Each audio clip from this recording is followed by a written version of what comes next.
سب کو ہدایت دی، اور پہلے نوح کو بھی ہدایت دی تھی، اور ان کی اولاد میں سے داؤد اور سلیمان اور ایوب اور یوسف اور موسیٰ اور ہارون کو بھی، اور ہم نیک لوگوں کو ایسا ہی بدلہ دیا کرتے ہیں۔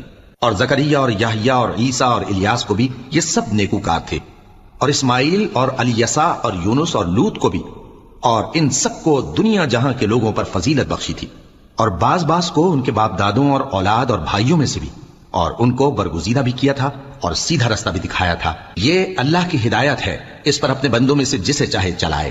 اور اگر وہ لوگ شرک کرتے تو جو اعمال وہ کرتے تھے سب ضائع ہو جاتے۔ یہ وہ لوگ تھے جن کو ہم نے کتاب اور حکم شریعت اور نبوت عطا فرمائی تھی۔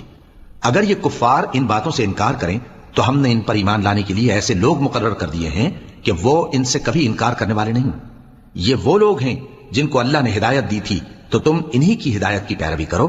کہہ دو کہ میں تم سے اس کا کوئی صلہ نہیں مانگتا، یہ تو دنیا جہان کے لوگوں کے لیے محض نصیحت ہے۔